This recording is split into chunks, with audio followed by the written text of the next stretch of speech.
Yes, this is Apple Comics Man, Gerald the Wiz. Chris Bacala Podcast.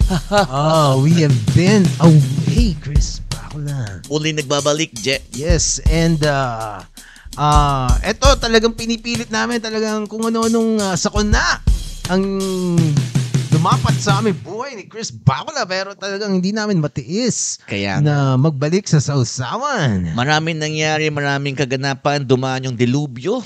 No. May mga Ano? may mga bahay na lumubog.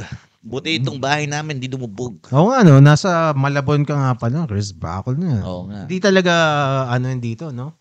Hindi, pero lagi akong ginagawang excuse yun sa office na Talaga? malabon ako, di ba? So, saka sa mga jokes ko, di ba? Oo nga. No? Na binabaha yung itong bahay kahit na hindi naman. Teka, hindi ka nawala yung... So, what's up, Je? Kamusta ang Olympics? Panay, podcast mo ng mga Olympics?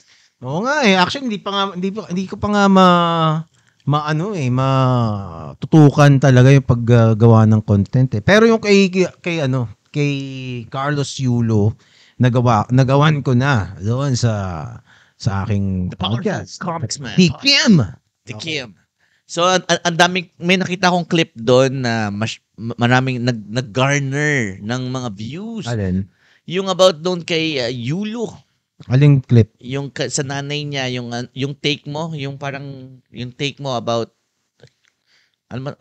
Sa TikTok medyo madami, di ba? Sa TikTok, nakita ko yun. Sige, actually sa totoo lang, ang pinakang sinabi ko talaga doon, hindi, naiinis ako na sa halip na disappointment yung content ko na yun na sa halip na matuwa ang mga Pilipino doon sa naka-gold medal tayo, 'di ba? Tapos meron tayong Olympic hero kasi you have to understand na nung panahon kasi natin, ewan ko kung nakaka-relate pa yung mga Gen Z dito pero nung panahon kasi natin, tuwing mag-o-Olympics, laging bokya na gold ang Pilipinas. Hindi tayo maka-gold medal sa Olympics. 'Di ba? Lagi tayong bronze, ganyan. Lagi tayo, konti lang yung nakaka-bronze pa nga sa atin Basta naka-medal, parang big deal na sa atin noon. 'Di ba? Big deal na sa Pilipinas yung magkaroon ng medal. Tapos ang silver big deal na, mas big deal pa yon. Tama. Tapos, one time, muntik tayong maka-gold yung kay Onyok Velasco, di ba? Na naging komedyante na hayop na Onyok na yan. Si Onyok Velasco, biglang nadaya tayo, di ba? So, parang bad trip. Ang laking balita dati noon, di ba? Mga late 90s, biglang robbery, galit na galit sino yung commentator na yun? Ewan ko, boy pa yun. Yung ba'y namatay na? Hindi ko alam kung namatay na yun, pero si Ron Nathaniel. Yung diba? Bombay. Oo, galit na galit siya noon. Si Chino Trinidad pala yung namatay. Rest in peace, Chino. Diba? So, kaya para sa akin, big deal pa rin na magkaroon ng gold medal sa Pilipinas, sa Olympics. Tama. Pero, dahil dun kay Heidelin Diaz nung 2016, first time na naka-gold tayo So, baka naisip ko, parang naka-gold na tayo. Parang hindi na ganun ka. Kumbaga, hindi na ganun ka exciting siguro. Kasi nakuha na, ganyan. At saka baka hindi nila, yung mga bata ngayon, hindi sila ganun ka-engage doon kasi wala nga yung history na parang talo na naman ng Pilipinas, wala na naman. So parang bare minimum ba ang dating? Ewan ko hindi ko alam. Alam mo, Je, nauso yung term na bare minimum, naiinis ako. Ano ba ang ibig sabihin ng bare minimum na yung hayop na yan? Actually may isa pang meron pang isang term dyan na mas Gen Z. Ano? Nalimutan ko yung pinakakaya mo lang ibigay, yung bare minimum? Basically yun yung essence. Parang bare minimum. Hindi silent quitting nalimutan ko. Basta uso sa TikTok yan.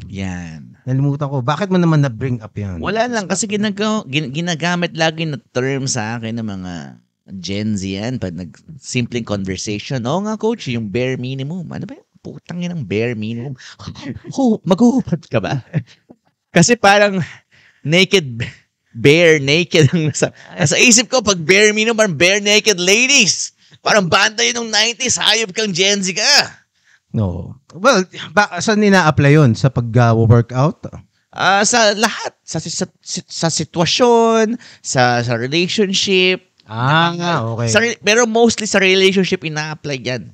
Bare minimum. Well, yung Bottom the sexes. Kung sa relationship, yun yung pinakabawa. Mag-text ka man lang, 'di ba? Bare minimum yun. Mag good morning ka o kaya tanungin mo kung at one call a day siguro bare minimum. Yun yung bare minimum. Hindi naman hinihingi mo yung sagad-sagada. Pero so parang sinasabi mo sa mga atletang Pinoy, parang ganun ang dating. Hindi na tayo mag-gold kasi bare minimum na tayo ngayon. Hindi naman yun ang sinasabi ko. Kumbaga parang ang naisip ko lang baka hindi ganun ka excited ang mga Pilipino na maka-gold. Kaya ko lang nasabi yun, kasi naka-gold tayo, tapos wala pang isang araw. 'Di ba? Yung second gold ni Carlos Yulo, hindi pa nakakaisang gabi yung just hours after the news broke out na naka-gold ulit siya, yung second gold niya. Biglang ang viral shit na yung tungkol sa nanay niya. 'Di ba? Kaya na-assume mo na baka hindi masyadong naisip ko lang naman. Hindi ko naman actually in-assume. Parang seriously ng mga Pinoy, hindi naman lahat ng Pinoy, yung pagiging gold medalist ni Yulo. Oo. Well, I don't know. Hindi ko alam actually kung anong... Ang akin lang naman, mas lalong na-heighten ang pagkasikatan ng Yulong ito. Mas lumaki ang kanyang Yulo. Kasi nga, ang kanyang maliit na Yulo. Dahil Yulo sa taas. Yulo sa baba. Ay, sa taas pala, sa taas. Kahit siya ay 4'11 lang, kagaya ni Nico David, ay lumalaki ang kanyang Yulo. Hindi, pero para sa akin siguro pangit na publicity stunt o publicity, pero at least umingay siya Siguro. Napag-usapan siya sa media. Gets ko yung sentimento mo, Jen, na bakit tayo mag-focus sa gold? Bakit puro batikos, chismis, ganyan? Pero yun yung nag-a-add ng flavor dun sa kanyang kasikatan ngayon. I know. Sa kanyang tagumpay. Well, at saka yun ang benta. Actually, it's more of a critique sa sa society lalo na sa mga netizens sa culture natin. Diba? Na parang mas interesado ka pa doon sa doon sa nanay niya na kasi yung nanay, yung sigalot nila matagal na pala. Apparently, parang bata pa lang si Yulo, 11 years old. Kasi iba 2011 pa lang yung mga screenshot Diba isipin mo yun? 2011. Tapos parang may mga alingas-ngas na tungkol sa pera. It just proves to show, bro, na mahilig talaga ang mga noipi sa intriga at chismisan. Oo nga Kaya nga namamayagpag niyang si Christy for minute. Oo nga Well, alam ko naman yun. Alam naman natin yun kasi napag-anuhan lang natin. Mahilig sumausaw. Napag-uusapan naman talaga natin yan madalas. Pero syempre, para sa akin siguro. Ako parang gusto ko lang banggitin kasi parang wala akong nakikitang halos na kaya nga nag-call out sa ganun ang thing kasi Olympics to Kumbaga, gold medal to Tas naging showbiz bigla, no? Oo, at saka parang hindi ba interesting enough 'yun? Yung Olympic gold, yung dynamic kung paano niya nakuha yung tagumpay, yung mga practices niya. Kailangan pa pag-usapan natin yung perang nakulimbat niya ng nanay niya? Ako kumbaga parang kung let's say kasi pinablicize nung nanay post din kasi yung Ermat. Okay lang na mapansin yun pero yung ang naisip ko parang dapat mapansin yun as an aside na lang. Hindi yun yung naka-front and center. Diba na pag sinabi mong Carlos Yulo, yung nanay, yung away nila sa nanay niya, ang maiisip mo, hindi yung gold medalist siya. Yung journey niya sa gold. Diba? Tama. Parang sino ba si Carlos Yulo? Gymnast siya na Olympian, pero ano siya? Kaaway niya yung nanay niya. Yung kanyang estranged mother. Tapos pag pinag-usapan siya, mas yun pa yung Di mas magandang gawing pelikula yung kanyang buhay, Je. Kasi mas madrama ang kanyang buhay. Pero buhay ni Onyok Velasco na sobrang boring. Pero ang isang sinabi ko dun sa content na ginawa ko, unang-una, kasi nasa human nature naman na maging interesado ka rin dyan. I'm not above it. Kumbaga parang kahit papaano na-curious din ako, ano pa pinag-aawayan nito? Oo nga. Hindi ko naman sinabi na na hindi ako maku-curious. Ang sinasabi ko lang, wala na akong pakialam kahit ma-curious ako. I'm not gonna dwell on that story. Kasi unang-una, yung sinabi ko nga dun sa Tikim, parang we are talking about an Olympic medalist here, di ba? Alam mo ba kung gaano katinding mental fortitude ang kailangan mo para maging Olympic medalist? Kaya nga. Di ba? Kung anong klaseng disiplina, kung anong klaseng tiyaga, kung anong klaseng mental strength ang magagawa mo para magawa mo yung mga... Kasi para siya superhero eh. Di ba? Pag pinanood mo si Yulo, yung mga yung mga uneven bars na event niya, pati dun sa mga... Superhero na 4'11". Oo! Di ba? Alam mo siya, anong height ba niya? Hindi ko alam. 5'0". Siguro hanggang 4'11 to 5'2". Tama. Siguro yun ang hula ko. Nico David Neves. Oo, di ba? Ayan. Tingin ko hindi siya lalagpas ng 5'2". 5'2". Oo. So, yung nga dapat pinag-uusapan nga natin yan kung yung dynamic ng height niya doon sa kanyang skill level. Kasi wala ko sa girlfriend niya. Hindi! Ikaw talaga, Che. Doon ako sa athleticism.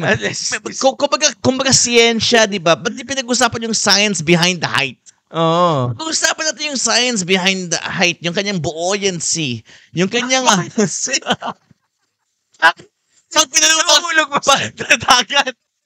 Pag pinalutang mo sa dagat, lulutang mo siya na parang bangka. Pwede ba siya mag-swim team? Oo, ano? Kumbaga, ang ibig ko sabihin, bakit hindi pinag-uusapan yun? Yung kanyang statistics. Vital statistics. Yun na nga, di ba? Yun nga. Pero si Yulo kasi, para sa akin kasi kung mataas ang mental strength mo, parang easy na rin yan eh. Kumbaga parang confident ako. Kasi pag nung nagbibigay siya ng statement, makikita mo sound yung utak niya eh. Hindi siya emotional, hindi siya parang nagme-mental breakdown, di ba? Oo nga bro, kahit nung sinasagot niya yung issue niya sa nanay niya. Oo, kalmado siya eh, di ba? Siyang serial killer. Bro, yung serial killer naman. Sabi ko, napaka-calm and compose na itong taong ito. Tapos yung girlfriend niya parang aso doon sa kanyang tabi na parang... kasi nga, yung mental strength. Oo nga. Yun yung mental strength na tinatawag. Strength ng mga serial killer para pumatay, Je. Ang hirap mag-switch. Nahihirapan ako mag-switch. Pero, di ba yung... kasi mga... Gayto yung example na sinabi ko eh. Na lahat... maaring ikaw mismo o kaya may kilala ka o kamag-anak ka na... Noong bata, kasi ako, 40 plus na ako ngayon. 43 na ako. 43. Diba? So, I've seen people grow up. Diba? At least yung mga kabatch ko. Meron na ako mga nakita na noong time na... Sorry na tapos. Ako hindi na-grow up eh. Na-stuck to sa 411. Okay, tama. Sorry. Oh, 'di ba? So, merong mga tao na noong bata sila. Oo. Noong bata sila, let's say after high school, nung college years nila, mga nagre-rebelde. Tapos galit sila sa nanay nila, galit sila sa tatay niya. 'Di ba? Pag meron akong kilala, tol. Sobrang galit siya sa tatay niya. Nung high school kami nito, ang kwento niya sa amin, minsan daw, kasi nananakit yung tatay niya eh. Sasaktan siya at saka yung nanay niya. So, galit siya doon. minsan daw nakita niya umuwing lasing tapos natutulog dun sa kama. Sobrang galit niya. Galit na galit siya nun. Ang ginawa niya, may barrel airpot niya. Itinutukan niyang ganyan. Tapos, Habang tulog? habang tulog. Papatayin niya na talaga. Damn. Tapos talagang nanginginig na daw siya. Tapos umiiyak na siya sa Hindi niya tinuloy.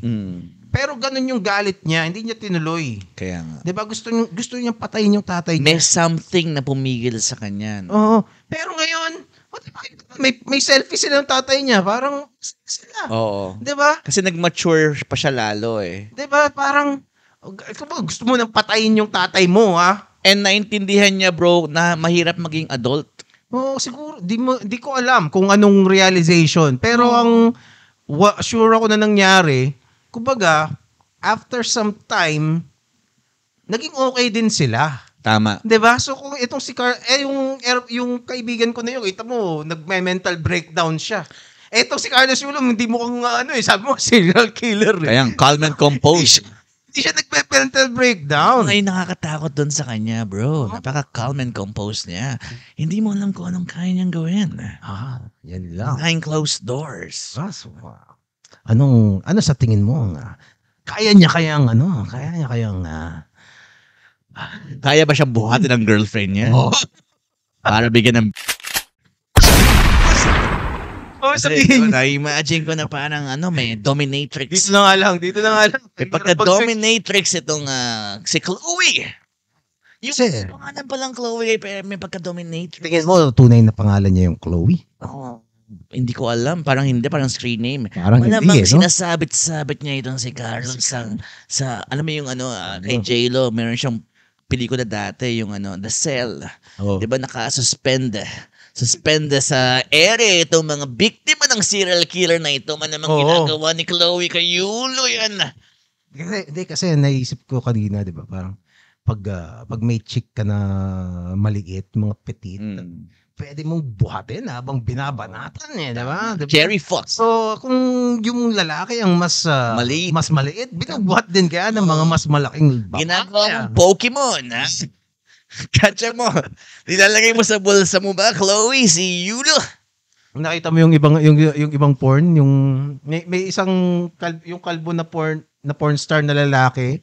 Ang technique niya, ipupull Nelson ka na ganun yung paa mo sa ilalim. Grabe. Parang pile driver na hindi mo maintindihan na. Oo. Grabe. Tapos, minsan, inaano niya sa ere, yung mga petit. Grabe. Naka-ere ganyan. Kumbaga dinodog style niya na hindi naka... So, minaman-handle niya itong mga babaeng ito. Ginagawa ba ni Chloe? Nagsusuot pa siya ng malaki. Ang ating bida. Huwag naman ganon, Chloe. Biro lang ito, ha? Biro lang. Huwag ka magkagalit. Huwag kayo magagalit. Kasi may mga ganong fetish. Pero, wala kawali hatang i-upload to. I can just imagine na may ganong mga fetishes na nangyayari. Hindi ko sinasabing sila, pero baka mamaya may ganon. Chloe Cruz. Si Chloe Cruz to. Sino si Chloe Cruz? Yung pangalan? si Chloe Cruz. Si Chloe Cruz at si Yulo Ulo. Yulo Ulo. Hindi, si Yul Servo. Mas lalong Randy Yulo. Randy Yulo. Yan. Pero ang ibig ko sabihin dyan, ito, usually, napag-uusapan natin yung mga maliliit na lalaki na meron silang may pagka-Napoleon Bonaparte complex. Sa psikolohiya to, alam mo ba kung ano yung Napoleon Bonaparte complex? Sabihin mo, Chris Bagla. Ano ba yun? Nakalimutan ko na kaya sa chat GPT natin para mas malinaw ang definition ng Napoleon Bonaparte complex. Napoleon complex na lang, to be short. Si Napoleon Bonaparte, sino ba siya? Siya ang dating conqueror siya na galing sa France. Ayan. At siya ay ginyera niya ang buong Europa at sinakop niya ang Ito, the Napoleon complex also known as short man syndrome. The one, a short man, refers to a theorized psychological condition where shorter individuals, typically men, may exhibit overly aggressive or domineering behavior as a way of compensating for their lack of height. The term is named after Napoleon Bonaparte, who was often believed to be shorter than average, though historical records suggest he was of average height for his time. This concept is widely used in popular culture but lacks robust scientific evidence. Oo. Basically, pag bansot ka, tapos gusto mong maging, meron kang pantasya na maging makapangyarihan at maging domineering, 'di ba? Meron kang gusto maging alpha. Tama. Yun lang bansot ka at feeling mo ay may mga mas malakas sa'yo, obviously. Tama. So, nag-overcompensate ka ba or parang ginagawa mo yung all-out best mo para matap to mga hinayupak na ito? Oo.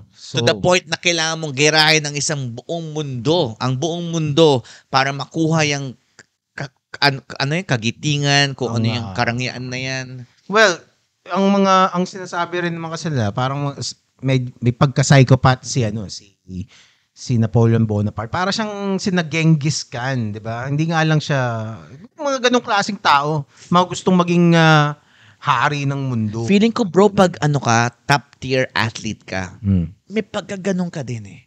Somehow, kailangan may pagka-psychopathic ka rin eh. Obsessive ka para makonquer yung shit na yan eh. Like yung mga LeBron James, Michael Jordan. Nakapalo ba yung documentary ni Michael Jordan kung gaano ka-fucked up yung niya? Yung lahat na lang pinepersonal niya, diba? Bakla. So, kung gusto mo maging number one, medyo kupal ka. Oo. Medyo kupal ka, hindi ka average. Actually, totoo naman. There's gotta be, lalo na yung mga businessman, yung mga katulad ni Donald Trump. Ni Atong di ba? Kahit din na Joe Biden. Yung si Duterte. Yan. Di ba? Tangina. Di ba? Yung mga ganyan na klaseng tao, actually, tingin ko lahat ng mga politiko, in a way, may ganyan ka eh. Diba? Pag ikaw ay top tier athlete na sa highest, elite ka, hindi ka normal eh. May something in you na parang Genghis Khan, Napoleon Bonaparte, kaya ka nagsasucceed doon sa napili mong larangan. Mga businessman, katulad ni Elon Musk. Oo. Diba? At saka may kapalit yun. Oo. Diba, katulad ni Elon Musk, sabi nila, napakayaman niya, diba? Pinakamayamang tao sa buong mundo. Pero by all accounts daw, sabi niya, he was a shitty dad. Oh, di ba? Kasi hindi niya kung ganun ka para maging Elon Musk level successful ka as a business person, kailangan mong maging baliw doon sa business mo.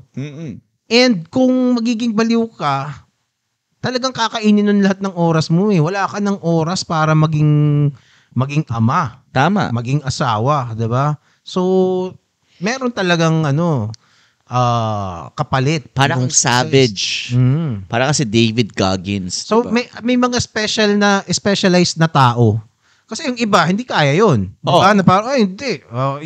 Yung may asawa ako gusto kong maging kapakipakinabang sa asawa sa family, ko, diba? Ganyan. Pero yung hindi nila, sa'yo na yung bonus mo, di ba?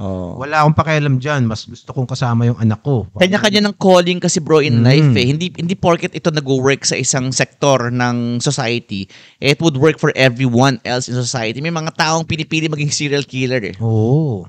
At saka, yun yung ibang minsan namimiss talaga to, ng mga sosyalista. Na parang, kala nila, si Elon Musk, naging mayaman lang ng walang dahilan. Di ba? Na parang lahat tayo, kailangan nating maging Elon Musk. 'Di ba? Hindi na ako pwede. Kahit gusto ko maging Elon Musk, unang-una hindi ako ganun ka baliw. 'Di ba? So hindi ako magiging Elon Musk. And kahit maging baliw ka pa, ibang klase yung outcome nun. Oo. Nung pagiging baliw mo. Hindi mo ma-achieve din yung recognition na na-achieve ni Elon Musk. At the most siguro, baka ma-TV ka lang tayo pag nagbaliw tayo.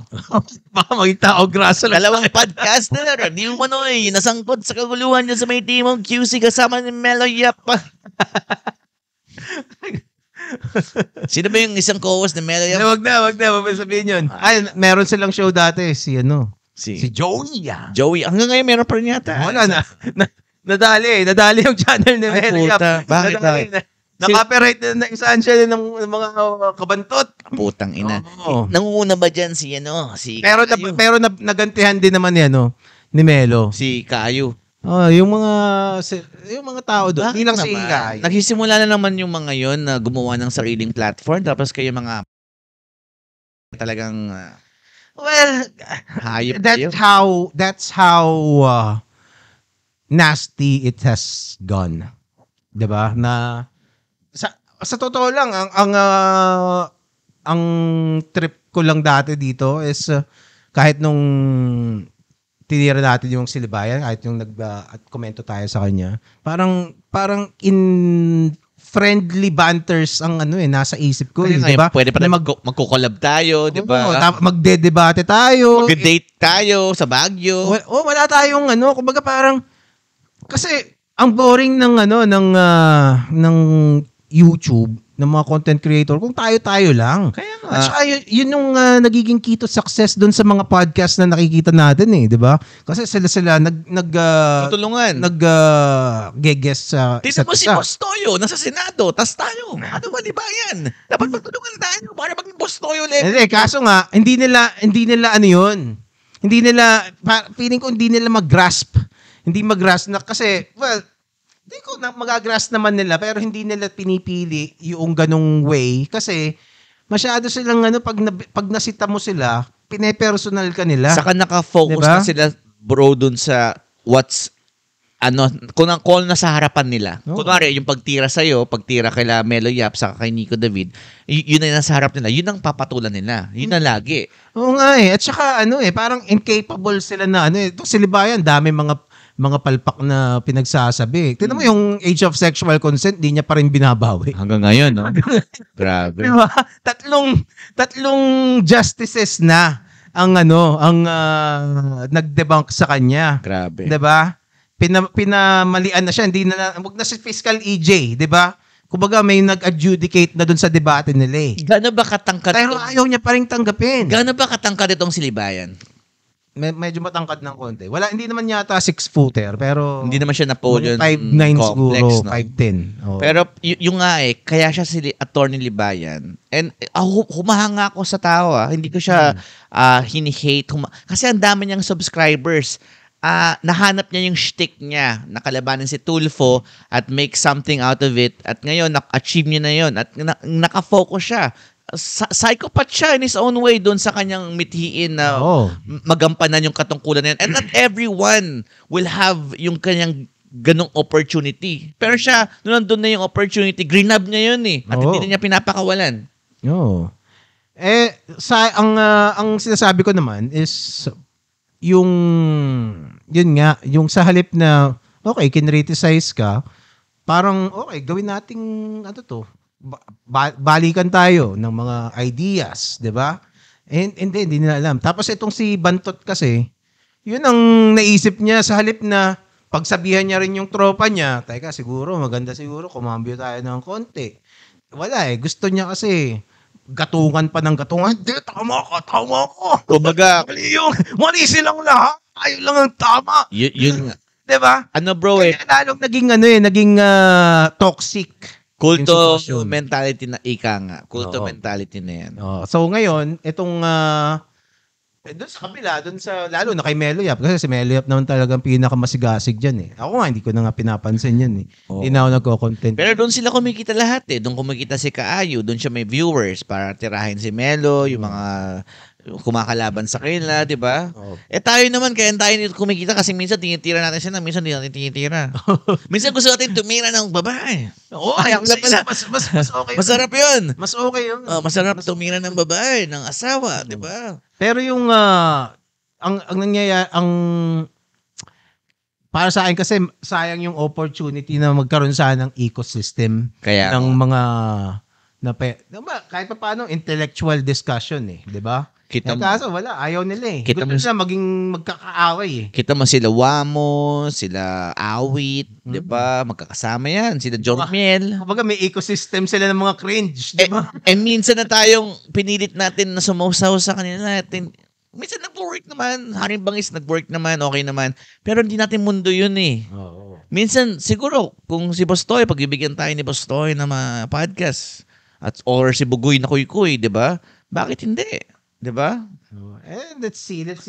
Iba kasi yung pero natin talaga. Saka ibang-iba rin yung kaisipan natin. Kasi sila Bugoy na Kuy-Kuy, minsan lumalabas yung clip nila sa aking timeline sa Facebook. Medyo, talagang, pang-provoke lang Ano mo yun? Oo. Hindi na nila kaisipan talaga yun Makikita mo kasi na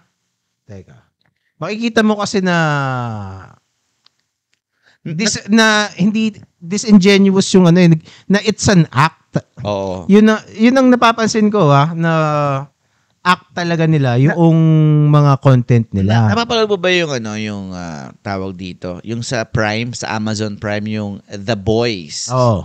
So yung The Boys, siya, superhero film siya na hindi pabor sa mga superheroes kasi mga illegal shit yung ginagawa ng mga superheroes na to. Tapos merong group of vigilantes na kumakalaban doon sa mga illegal na gawain ng mga superheroes. Pero yung mga superheroes, kaya mahirap silang tsugiin or hulihin or iput to justice. Kasi sikat sila, bro. Para sila mga celebrities So lahat ng mga galaw nila, scripted. Kahit yung mga podcast nila. Kasi nga, alam nila, yun yung mag-accumulate na maraming views. So, sasabihin ng producer nila, dapat ganito ka lang Ito na sasabihin mo. Tapos minsan, lalabas yung katotohanan, yung magiging authentic sila, bro. Sasabihin ng manager, yan, tama yan. Yan ang gusto ng tao. So, lahat ng authenticity na yan, gagamitin natin ngayon. So, parang hindi mo na alam kung ano totoo hindi. I'm sure, may mga nasabi si Bugoy na Kuy-Kuy na authentic shit sa kanyang podcast. Before or even now. Pero, siguro, yung producer niya, sige, okay yan, pero, let's focus on this idea. Kasi ito yung market mo Siguro. Well, hindi natin alam kung may producer ba talaga. Kasi hindi naman natin, wala naman tayo doon sa search. Saka, same as with Libayan. Nung nakita na nila yung what's in front of them, okay, ito na lang. Ito, focus natin, Ito na yung nasa harapan natin, Oo. Dati nga, may mga lumabas na, ngayon may mga lumabas na videos na mga dating content niya. Pinagtatanggol niya pa si Tulfo Oo. Si Libayan. Si Libayan? Oo, si Libayan. Oh, shit. Tanggol niya pa si Tulfo. Diba? Tapos yun, unti-unti, walang Walang views. So, na-realize niya na madaming nag-comment sa kanya na listeners niya, ang galit kay Tulfo. So ang ginawa niya, madaming galit kay Tulfo. Siguro, naisip niya, it's cool to criticize Tulfo. Diba? Feeling niya, nasa tama ka talaga pag kinriticize mo si Tulfo. Tingin niya, at saka nakita niya syempre, yung reflection doon sa mga views niya. Kaya sakita niya.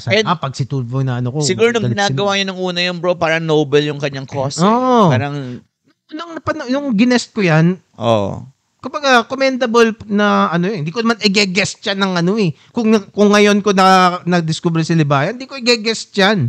Alam kong tae content siya. 'Di ba?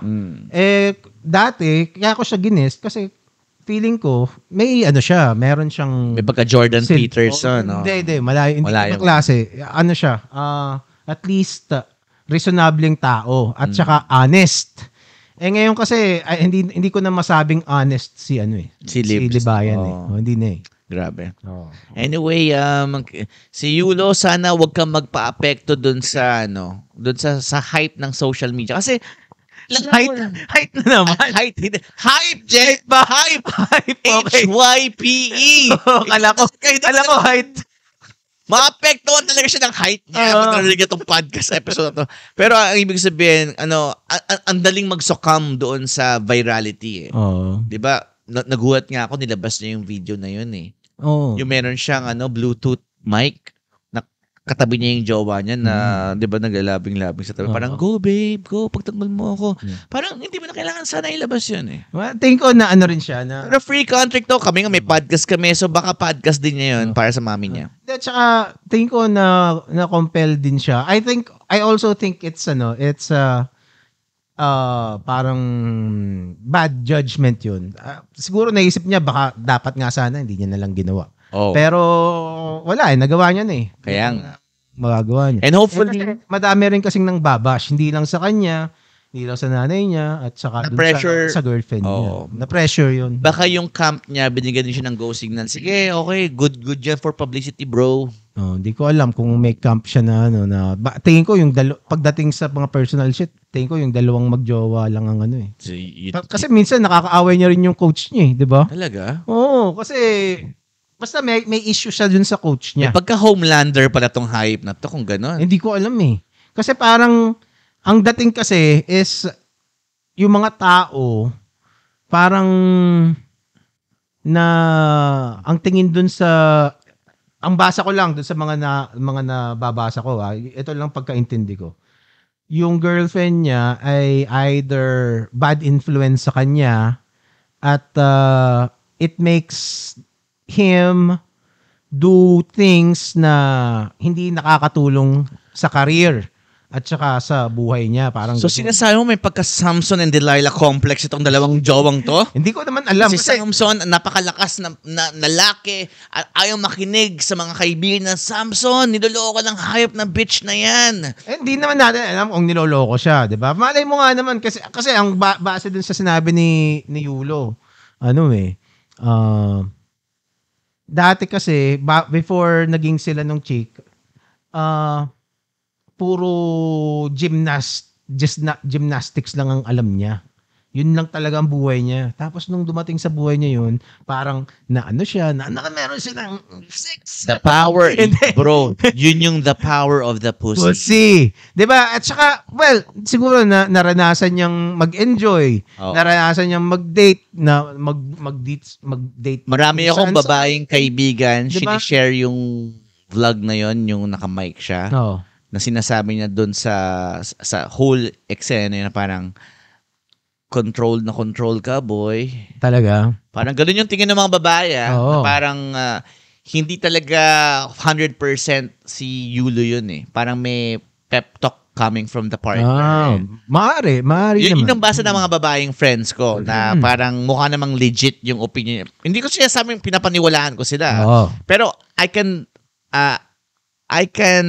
tawag ito? Yun yung parang I can say mga parang pwedeng parang pwede. Yun yung impression dun sa mga kasi yung babae na yun talagang hindi lang sila basta-basta mga babae. I mean mga hustler, mga naguhubad to sa mga aluwa, 'di ba? Kumbaga, amoy ng kapwa magnanakaw yung kapwa magnanakaw eh. Parang ganun yung tingin ko doon eh. Okay. Anyway, pero ang siguro meron siyang high na nagkaroon siya ng buhay nung nakilala niya yung chick na yun. Kaya humaling siya. So, kung ano man yung composure na meron ka, Yulo, i-maintain mo yan, maging just ka, and yung family will always be there no matter what. At saka nagsorry na yung Ermat eh. Nagsorry na eh. Siguro napag-isip-isip niya rin. Ewan ko, hindi ko pa napapanood yung, kasi nagpa-press con pa eh. 'Di ba? May umepal na si Fortune. Umepal na parang kasi, nilapitan niya si yung kasi babae. Bro, tapos naghahanap siya ng pwedeng ikaso. Oo nga, ambulance chasing. Big money tong si Yulo ngayon. Pero ano yun pero itong sabi niya pro bono daw ang libre daw yun. Kasi daw nakaka-relate siya. Nakaka-relate daw kasi siya kasi dati nabiktima daw siya ng fake mga news. abogado, mga Machiavellian yung mga hayop na yun. I'm sorry, Attorney Sid. I'm sorry. Attorney Chico, I'm sorry. Teka, itong si Fortune, may sinabi siya na parang hindi daw siya mayaman. Talaga? Akala ka bang di mayaman yun? Siegfried Fortune? Yung Fortune na kaya nga eh. Attorney ni Erap yun eh. Tapos ang sabi niya, yung bahay daw niya, hanggang ngayon hinuhulugan daw niya. Wala daw siyang... Ay, nako. Ano bang klaseng bahay? Baka naman mansion yun. Siegfried Fortune, tigil-tigilan mo kami kung Siegfried nga, kung ikaw nga yung Fortune, Hindi tigil-tigilan yata mo kami. Siegfried yun. Basta Attorney Fortune na lang. Alam ko may ano yan, may tata yan, baka Siegfried. Oh. Ba't ba sino si Siegfried? Tanga. Attorney Fortune na lang kasi bakit kasi Kailangan ko malaman yung katotohanan. Ayan, kailangan alamin na natin. Okay na. Alam nyo. Siegfried. Ayan o, Siegfried Fortune. Attorney ba yan? Attorney Siegfried. Patingin nga. Attorney Di ba yung Philip picture niya? Siegfried Fortune. Images. Hindi yan yun! Hindi yan yun! Baka kamag-anak Hindi niya. yan yun. Attorney Fortune lang. Erap. Ilagay mo. Attorney Fortune. Siegfried Fortune. Iba yung Siegfried Fortune. Parang ano siya eh. Attorney. Mas common yung name niya. Hindi Siegfried. Kasama rin siya doon, no? Edmund Fortune ata. Alam ko E eh. Edmund Fortune ata. Fortune era. Fortune era. Yan. Ito. Yan. That guy. Sino yan? Si Ito ba? Mukhang ano? Edmond ba? Tangina, ano siya sabi mo? Raymond! Hindi pala Edmond! Attorney Raymond, we are sorry! Oo. Pero hindi kami naniniwalang mahirap ka dati. Hindi. Well, maaaring dati, pero ngayon, sabi niya kasi hindi daw siya mayaman. Saka ilang dekada na nakalipas yun. Anong, di ba? Ano yun, nalugi sila. Sobrang dynasty yan. Yung apelido pa lang niya, pa Fortune. Parang, Yos yan, di ba? Fortune. Ay, nako. Anyway, Jay. Tapusin. Well, bago natin tapusin to, congratulations muna tayo kay, kay Carlos Yuno. We are very proud, yes, Carlos. We know what kind of hardship, what kind of hard work, what kind of diligence, and tawag doon, yung anong tawag, what's the word that I'm looking for? Yung dedication. Ang kailangan mong ibigay. Tama. Para makamit yung achievement na nagawa mo. Tama. Napakakonti lang ang kayang gumawa niyan. Gold. Kayang gawin yan. You are gold. Oo. At saka, always believe in yourself. Goods. And kayang-kaya mo yan. Sooner or later, maayos mo rin ng problema mo sa pamilya mo. Tama. Yun mo. More power to you. Yun muna. Paalam. We are out.